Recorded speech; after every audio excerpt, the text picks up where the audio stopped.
Halo guys, ketemu lagi di sini sama Bang Awe alias Anton Widyasanto. Eh, aku kepingin sharing sedikit, sharing apa yang aku tahu tentang proses-proses pembuatan musik dan recording, ya. Karena banyak yang nanya ke aku itu, eh, Mas, gimana sih caranya supaya rekaman hasilnya bisa bagus, Mas? Standar rekaman yang major label itu apa? Mas,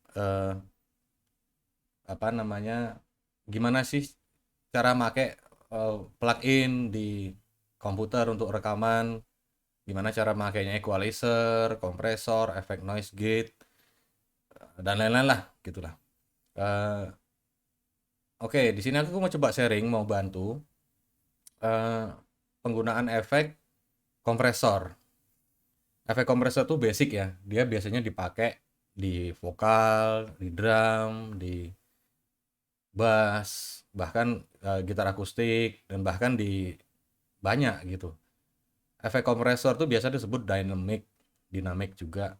Ada dia fungsinya untuk meratakan gain aja, meratakan power lah kalau player untuk buat buat si player ini ya, musisi ini.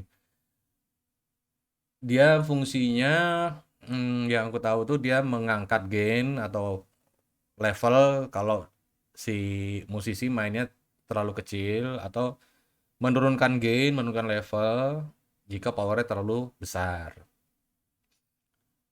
Ada lagi yang namanya multiband dynamic dynamic multiband gitu. Itu sama, fungsinya dia juga menurunkan dan menaikkan, menyetel lah. Kalau gainnya kebesaran diturunin, kalau gainnya kekecilan diangkat. Eh, Apalagi cuman kalau multiband dynamic itu yang diangkat dan diturunkan itu di frekuensi tertentu. Misalnya, aku mau nyetel di frekuensi 100 Hz gitu ya. Atau 1 kHz, 1000 Hz gitu. Di situ. Jadi kalau ada suara yang frekuensi di situ ketinggian, di 1 kHz ketinggian, dia diturunin di situ, distabilkan. Kalau kerendahan diangkat. Tapi dia tidak merubah di frekuensi yang lain. Di bass misalnya di 60 sampai 100, 150 atau di treble di sekitar eh, 10 kilohertz ke atas ya, atau di mid lah sekitar 5 6 ribu gitu. Em, Cuman kali ini aku mau bahas soal sidechain karena yang nanya ini dia fokus ke soal gimana supaya kick bass drum itu suaranya bulat, nggak ketutupan sama suara bass gitar. eh karena frekuensinya mendekati kan, sama-sama bass, sama-sama low ya, sekitar mungkin 60 sampai 150, ada yang sampai 200 gitu, mid bass gitu. Nah, aku mau coba kasih contoh. Ini ada laguku belum jadi, belum ada vokalnya. Aku mau coba kalian dengerin dulu lagunya. Itu judulnya apa ya? Gue malah belum tahu kayaknya. Nah, ini. Sekarang coba kita dengerin dulu.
Oke, jadi itu tadi rencananya nanti endingnya di fade out gitu.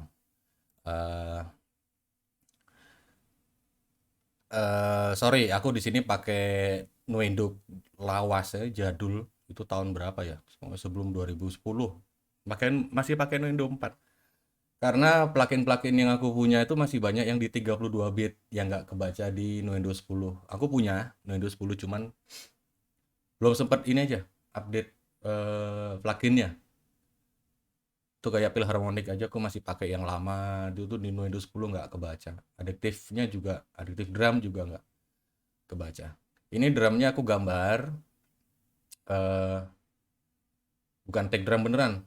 Jadi drum drum string orchestra terus synthesizer ya, gambar semua. Aku juga nggak punya keyboard di sini. Gambar juga masih gambar MIDI titik gitu. Oke, kembali lagi ke soal kompresor ya tadi ya, dynamic bukan. Ya, dynamic kompresor. Di sini tadi kalau didengar suara bass drumnya bisa kedengeran sama bass gitarnya bisa nyatu gitu. Jadi aku pakai sistem namanya itu sidechain. Aku sidechain. Jadi sidechain itu dia bekerjanya itu mengkompresi bass bass gitar tadi, bass elektrik itu dia pakai ya dasar kompresor biasa. Mungkin sekitar threshold minus berapa? 20, minus 15, minus 10 gitu tergantung mainnya. Dan aku sendiri yang take bass. Kebetulan aku bukan pemain bass. Jadi ya masih kasar lah, gainnya naik turun. Aku pakai kompresor dasar. Ini kalau mau lihat tracknya bass ya, bassku. Ini pakai basic dasarannya. Aku pakai ini CLA bass mono ini. Chris siapa gitu? Oh, Chris Lord H pluginnya dia gitu dari Wave. Terus, nah gate ini aku cuman pakai buat ngilangin noise aja karena aku pakai bassnya bass lokal buatan Solo, bukan bass Fender Fender Jazz Bass lokal ya, bukan bukan bass Fender asli juga sih gitu. Nah,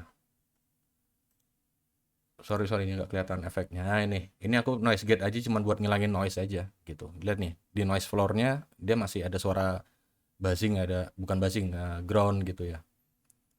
Ini tadi efek dasarannya tadi, sorry, CLA bass mono, sorry, Chris Lord H. Nah, yang aku pakai buat sidechains itu adalah ini. Ini itu efek yang aku pakai sidechain. Jadi dia mengkompres lagi lebih dalam. Tuh aku buat di minus 35,6. Rasionya 5,52/1. Ini sidechainnya di sini. Jadi aku sidechain dia sama bass drum. Kalau dilihat di kick bass drumnya itu, nah ini bass. Nah ini track ini adalah ini gitu. Jadi kalau ada trigger dari bass drumnya bunyi, dek, kompresnya juga masuk ke dalam. Sekarang aku coba di solo aja ya biar lebih jelas sama bass ya. Oke, terus aku mau langsung masuk ke drum aja. Sini. Nah, ini dia.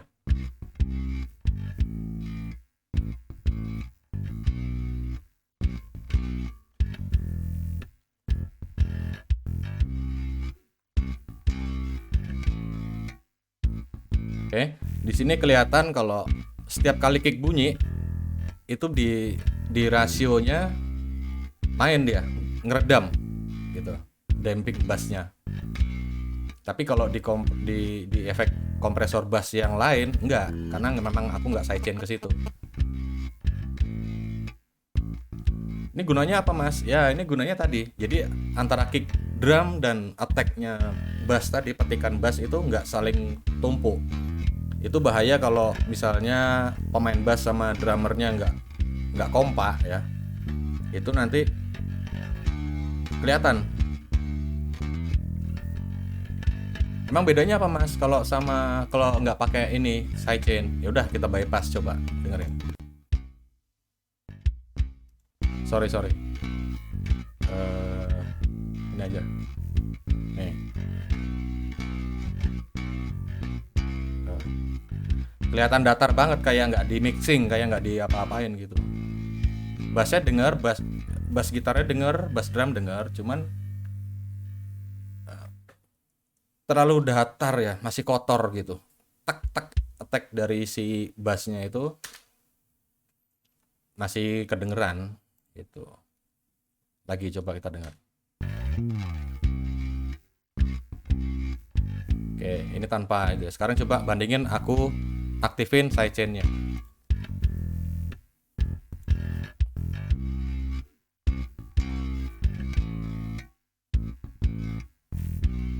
Bypass lagi. Sorry, aku bypass.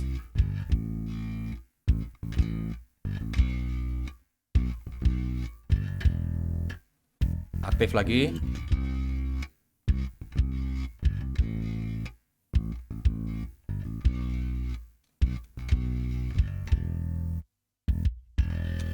Oke, kira-kira kayak gitu. Jadi dia berfungsi, kompresnya dia motong gain dari si bass gitar tadi berdasarkan perintah dari bass drum. Kalau bass drumnya nggak ngincer, nggak bunyi, ya dia nggak motong gitu. Nah, eh, gimana Mas, seberapa dalam sih motongnya si kompresnya si bass gitar tadi gitu? Seberapa dalam sih? Itu tergantung dari thresholdmu, threshold di kompresor.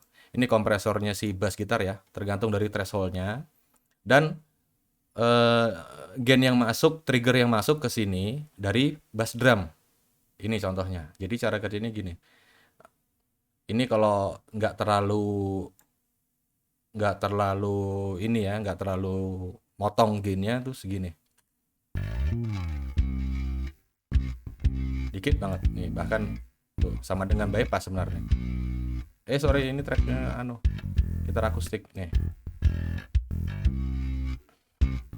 ya kan? Kalau setengah tuh gini, kurang lebih. Ini aku ratakan aja, semuanya di 0 dB karena biar aku main di mana ini namanya, di track di kompresornya si bass elektrik. Tuh, yang penting kan kicknya tadi udah di kompres juga, udah datar aja, powernya udah rata. Gitu. Terus rilis. Oh ya, tadi soal seberapa dalam motongnya itu di threshold ya. Jadi semakin kamu dalam, itu semakin kerasa nanti ininya, potongannya, gainnya. Coba sekarang aku tambah. Tuh. Kalau ke atas sama fungsinya seperti semakin ke atas ya, dia tidak bekerja. Fungsinya seperti di bypass akhirnya gitu. Ini seberapa dalam mas setelannya? Ya selera aja, tergantung musiknya juga gitu. Tergantung musik, kebutuhannya seberapa. Jangan terlalu dalam juga, nanti kesannya kayak suara di radio gitu. Tapi jangan salah, biasanya musik-musik EDM gitu ya, musik-musik joget-joget gitu tuh biasanya dia mainnya parah tuh, kayak supaya suara bass drumnya lebih nendang lagi, nggak terganggu sama suara bass synthesizer ya, atau mungkin pakai bass gitar atau apa gitu. Jadi kayak eh, yang seharusnya bunyi ya dek eng dek eng dek eng deng eng deng eng deng eng deng, karena dia potongnya dalam jadi dek eng dek eng dek eng dek seperti itu. Dan rilisnya juga, rilis ini pengaruh, semakin panjang rilisnya ya semakin keredam terus, karena bass tadi habis dipotong, belum sempat naik lagi, baru naik separuh karena lama ya, rilisnya lama gitu, baru naik separuh udah dikena kompres lagi dari perintah si bass drum tadi gitu. Terus attack juga sama, attack itu adalah em, dia mengompres di awalan, di depan petikan. Jadi kalau wave itu misalnya aku kasih ilustrasi, misalnya itu nih ya. Anggap aja ini soundnya, ini tom ini. Anggap aja ini soundnya bass, atau mending bass aja deh. Mana sih bass? Bingung. Nah ini, nih.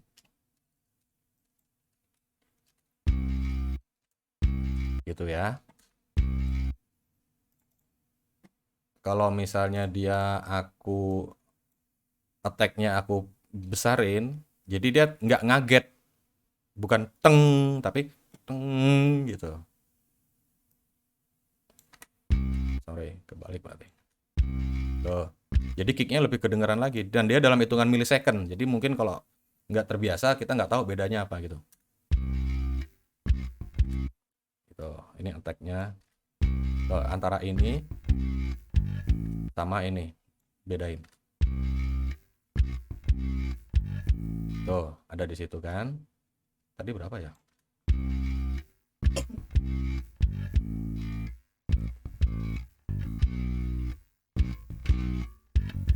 Oke. Karena bukan frekuensi, karena notnya si kick bass drum itu pendek-pendek dan si bass gitar itu panjang-panjang. Jadi seperlunya aja kamu potong itu, begitu suara kicknya habis, bass drumnya habis, baru keluar si bass gitarnya, bass elektriknya. Gitu juga dengan rilis. Rilis itu ekornya. Seberapa lama dia motong, seberapa cepat atau berapa lambat dia motong, dalam hitungannya milisecond. Contoh ya. Nah, kalau kita buat 5, dia cepat. Teng teng teng teng teng. Kalau kita buat yang lambat, nah, naiknya lama. Ya, itu yang aku bilang tadi. Sebelum gainnya naik, udah dihajar sama kick, harus turun lagi. Sebelum naik harus diturun lagi, turun lagi. Jadi ya kesannya kayak gain bassnya jadi kecil. Gitu. Sebenarnya bukan gain bassnya kecil, gainnya normal, tapi untuk kembali normal kembali ke gain utama lagi dari kompresornya si bass tadi, belum sampai di titik normal udah ditekan lagi sama kick bass drum. Ini juga perlu diperhatikan. Karena sampai kapanpun kalau terlalu lama naik, kamu angkat gainnya, ya tetap gitu-gitu aja. Nanti kasihan begitu ending lagu, itu kaget besarnya seperti apa, karena nggak ada tekanan yang dari bass drumnya lagi. Kira-kira gitu. Nah, kalau gain ini adalah seberapa besar volumenya, gainnya dari proses ini gitu. Ya. Kalau aku bilang ini di 0 aja. Untuk gain master itu nanti mainnya divider aja waktu mixing. Divider ini. Gitu. Ini sistem sidechain ini semuanya berfungsi, bisa di vokal, gitar akustik, di bahkan aku pakai di drum room sendiri. Suara drum efek reverb room ya. Atau ambience itu bisa. Itu aku pakai di situ sendiri buat supaya lebih menonjol suara bass drumnya daripada suara bass drum yang di ruangan. Gitu. Dan di overhead juga aku pakai. Jadi suara cymbal itu nanti kayak attack-nya suara cymbal itu ada, tapi nggak terlalu menonjol karena eh, dikurangi oleh kompresor yang dari trigger dari kick bass drum tadi. Sekarang kita coba dengerin yang di gitar akustik ya. Ini gitar akustik aku sidechain juga. Bentar, gitar akustik itu mana tracknya? Lupa kan?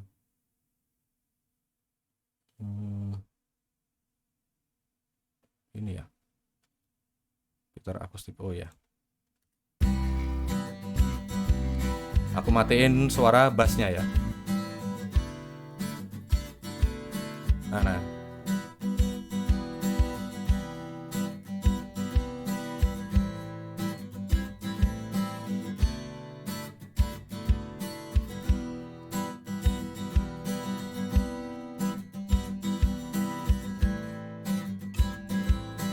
Sekarang aku bypass ininya, sidechainnya.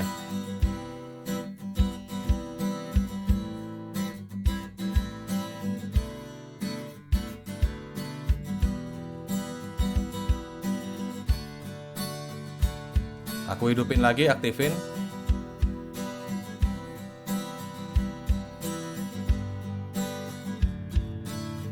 Bypass lagi.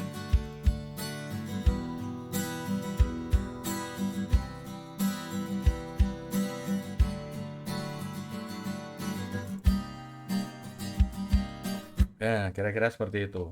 Di sini aku nggak terlalu dalam motongnya, itu cuman minus 20 ya. Minus 20, rasionya juga cuman 5. Supaya aku mau suara pick gitarnya juga masih kedengeran. Gitu. Jangan terlalu mendem kayak bass tadi. Gitu kan. eh Apa namanya? Ya, rasionya juga cuman segitu. Karena nanti kalau misalnya itu sebuah band, ini untungnya aku semua yang take, aku yang main ya. Nanti kalau band itu waktu mixing tuh bisa berantem tuh si gitarisnya. Mana kok gitarku nggak kedengeran nih suara picknya gitu. Kamu ini pemain gitar apa pemain pick? Nggak, bercanda.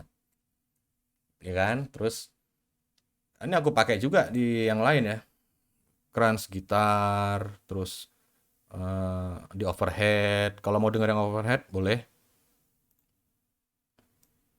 Ini aku kasih contohnya. Gitar akustik mute. Mana overhead? Oke. Oh ini. Nih aku grup sendiri overhead.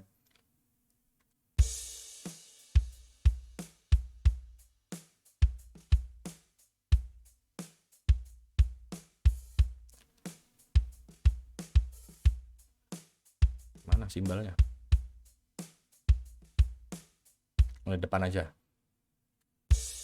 Tuh ya, dengerin. Hmm,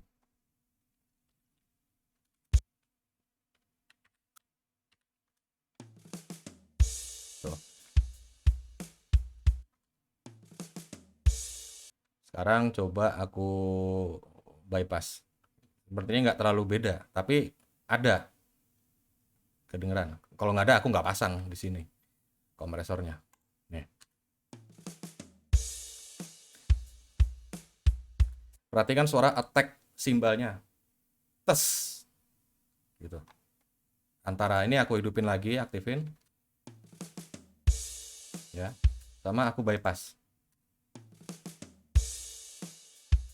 Tuh, ada bedanya sedikit karena memang aku kompresnya sedikit, cuman minus 19, rasio tetap 5. Aku rata-rata kalau kompresor biasanya di tetap 5:1 rasionya. Paling cuman main di threshold, di release sama attack. Gitu aja biasanya. Gitu. Ya, semua sih banyak. Gitar akustik ini. Ya sama lah gitar crunch, kurang lebih sama kayak gitar akustik tadi. Supaya lebih bulat gitu. Karena masih banyak yang ada sih berapa orang ya yang ngirim lagu, "Mas, tolong dinilai lagunya. Ini kurang apa?" gitu. Lagunya, materi lagunya bagus, aku suka chordnya bagus, melodi nyanyinya bagus. Aku nggak pernah nemu yang nggak bagus gitu loh. Karena kalau nggak bagus aku pasti bilang nggak bagus. Dan ini memang bagus. Cuman biasanya tuh kurang pas di settingan alat. Aku tanya kan, ini udah mixing belum gitu. Udah mas. Oh katanya udah. Ya udah. Aku bilang, mas tolong soundnya lebih kebanyakan sound kok. Lihat aja tuh dari ada sih aku nggak sempet re-upload ya. Cuman aku komen di video-video mereka tuh kadang. Ya yang syukurnya sempat di komen, tapi yang enggak, yang kadang cuma ngirim file lagu lewat WhatsApp atau apa gitu. Aku dengerin, minta minta reviewnya, minta masukannya. Sayang kalau lagunya bagus, materinya bagus, tapi nggarap audionya kayak main-main. Terus ada yang alasannya, iya kan mas, soalnya cuma studio kamar, studio rumahan. Lo sama, ini juga di rumah, bahkan aku nggak ada. Masih mending dia punya MIDI controller, aku nggak ada gitu, nggak punya. Drum aja gambar pakai mouse, titik, titik, titik, titik. Ya berhubung karena aku juga drummer, jadi aku tahu gitu ya. Hmm, gambar drum yang bener, beatnya juga masih sesuai sama selera aku gitu. Sound juga aku ya Ya karakter soundku memang sukanya yang gitu-gitu, yang nggak terlalu nyetung-nyetung gitulah. Suka yang ngedamping-damping soundnya. Tuh. Terus apa lagi? Ya mudah-mudahan aja ini videonya bisa jadi apa? Buat ilmu tambahan ya, buat yang mau bikin lagu. Di sini jangan pernah bahas soal soal, wah kamu kan musisi ini mas, musisi terkenal, musisi yang gini gini gini gini. Udah pengalamannya udah banyak. Nggak ada bedanya. Semua orang bisa bikin lagu, semua orang bisa bisa bisa apa namanya? Aransemen lagu, bikin lirik, semua bisa gitu. Paling ya cuman beda caranya aja. Kalau aku bikin lagu nggak pernah dari lirik duluan, dari nada melodi nyanyi duluan nggak pernah. Selalu dari chord atau beat drum. Dua itu aku kalau bikin lagu. Gitu aja. Sama aku bikin lagu di Sela dulu juga. Lagu Mari Bercinta itu kan dari gitar dulu. Kan ada aku pernah pernah pernah ngomong kan itu dari gitarnya Eros. Eh, enak nih patternnya buat jadiin lagu gitu. Atau dari chord dulu gitu. Lagu yang cobalah mendekat juga itu gara-gara awalnya aku beli Roland MC505 Groovebox. Iseng-iseng main bikin bikin apa namanya sound techno, sound ini bukan iya sound techno pokoknya sound sound kok jadi progress chord loh, chordnya kok enak. Coba bikin lagu kayak apa, kira-kira beat drumnya kayak apa yang cocok ya gitu. Belakangan baru nyari nadanya na na na na na na na na na na yang masuk ya sama itu. Oh kayaknya enak gitu. Dah terus ditulis aja liriknya gitu. Temanya apa nih? Oh temanya lagi dugem ketemu cewek pengen kenalan tapi nggak berani, nggak punya nyali, ceweknya juga sama nggak berani, ya udah gitu aja, lepas cerita lepas itu. Nah ini tadi bahas soal kompresor yang gunanya buat meratakan gain gitu aja. Mungkin ada topik tema berikutnya yang mau dibahas apa, silakan bilang diketik di komen ya, kita buat video lagi. Syukur-syukur aku kepingin sih bikin videonya live, jadi begitu ada chattingan masuk pertanyaan apa aku langsung bisa jawab juga yang aku tahu. Kalau aku nggak tahu aku pasti bilang oh sorry aku nggak bisa jawab gitu karena memang nggak tahu, aku nggak mau ngada-ngada ya itu. Terus ya mudah-mudahan berguna lah ini apa namanya pembahasannya, sharingnya gitu. Sayang udah belajar tapi nggak di nggak disebar lagi, nggak di share lagi. Mungkin nanti mau bahas soal mas recording yang benar tahapnya gimana, prosesnya gimana. Aku nggak tahu yang benar yang gimana, cuman aku bisa ceritain yang apa aku alami dulu. Aku sempat rekaman pita analog ya, pakai mixer eh, Hendrik, mixer Struder gitu, pakai tape pita 2 inci. Ya macam-macam lah pokoknya. Dan aku ngalamin peralihan dari analog pindah ke digital waktu itu. Jadi rekamannya di analog, pindahin synth dulu ke data. Jadi analog tadi dirubah ke data, data baru mixing, edit segala macam bisa di komputer, di Pro Tools waktu itu. Sama Mas Steven Santoso. Jadi aku banyak belajar dari dia. Jadi operator yang bener gimana? Karena aku juga pernah punya studio ya. Jadi operator yang bener tuh gimana? Gitu. Macam-macam. Nanti dah kita bahas. Ya udah sampai sini dulu. Mudah-mudahan mudah-mudahan berkenan. Tolong ya kalau berkenan agak malu ngomongnya. Tolong di like, share dan subscribe. Kurang pede aja minta subscribe-nya gitu. Ya. Ya udah sampai ketemu lagi. Dadah, sampai jumpa.